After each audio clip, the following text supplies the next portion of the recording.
Arvind, shocking ये है कि ये ब्यूरोक्रेट अपने करियर में कई सारे चाइल्ड अब्यूज प्रोग्राम्स में काम कर चुके हैं, कई सारे गाइडलाइंस इशू हुए हैं इसी ब्यूरोक्रेट के अंडर जो कि चाइल्ड अब्यूज के रिलेशन में है। नहीं, बिल्कुल देखिए और डिप्टी डायरेक्टर भी किसमें, women and child development department है उसमें है। और अगर जो वुमेन एंड चाइल्ड डेवलपमेंट जिसमें खास तौर से महिलाओं को लेकर, बच्चों को लेकर किस तरह से प्लान होता है, वो प्लान जिस तरह से तमाम चीजें होती हैं वो एग्जीक्यूट की जाती हैं, वो एक पूरा खाका तैयार किया जाता है। अगर वही डिप्टी डायरेक्टर पर एलिगेशन लगे तो बहुत कहीं ना कहीं चिंता की बात है और बहुत सीरियस एलिगेशन यहाँ पर लगे, न सिर्फ उन पर बल्कि उनकी वाइफ पर भी ये एलिगेशन लगे हैं।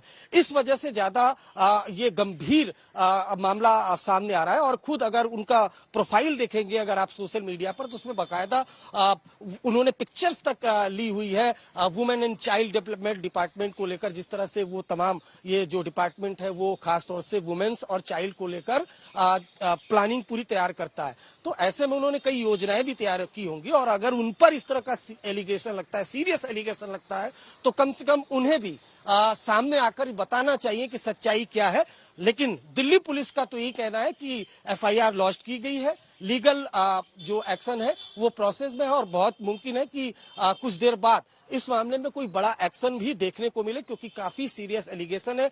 पॉक्सो एक्ट इसमें ऐड किया गया है एफआईआर में, साथ ही साथ 120 भी ऐड किया गया है। अब इस पूरे मामले को लेकर पॉलिटिक्स भी शुरू हो गई है। बीजेपी ने क्या एलिगेशन लगाया वो आपने सुना ही होगा।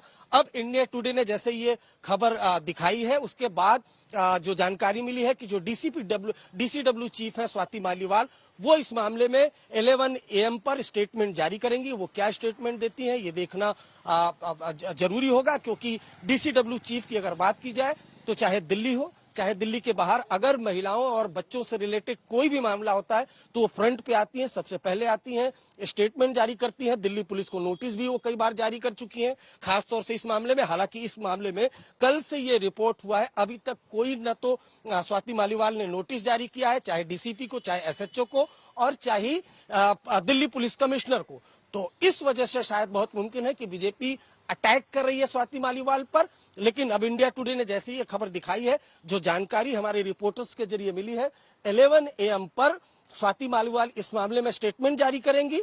वहीं दिल्ली पुलिस अब इस मामले में एक बड़ा एक्शन लेने की तैयारी कर रही है। एक्शन हालांकि पहले ले लेना चाहिए था, क्योंकि पॉक्सो एक्ट का सेक्शन ऐड है, इसलिए पॉक्सो एक्ट के जब सेक्शन ऐड होता है तो बहुत जरूरी नहीं है कि 164 का स्टेटमेंट वो मजिस्ट्रेट के सामने करवाया जाए, उसके बाद अरेस्टिंग हो। मोस्ट पहले अमूमन जो मामले होते हैं नॉर्मल केसेस, उसमें पुलिस ये कोशिश करती है जब कोई एफआईआर दर्ज होता है कि जो विक्टिम है उसका स्टेटमेंट 164 का मजिस्ट्रेट के सामने करवाया जाए, उसके बाद अक्यूज को अरेस्ट करते हैं ताकि केस जो मजबूत हो। लेकिन यहाँ एक माइनर लड़की से विक्टिम है, एक माइनर लड़की से जुड़ा मामला है, ऐसे में और पॉक्सो एक्ट का भी सेक्शन ऐड है, तो ऐसे में दिल्ली पुलिस को पहले ही अरेस्ट कर लेना चाहिए था। हालांकि है अरविंद, मैं पूछना चाहती हूँ आपसे, क्योंकि हम ये कल से स्टोरी पर रिपोर्ट कर रहे हैं कि इस तरीके से ये 14 साल के बच्चे का रेप का एलिगेशन है, क्या इस पर अरेस्ट पहले नहीं होना चाहिए था?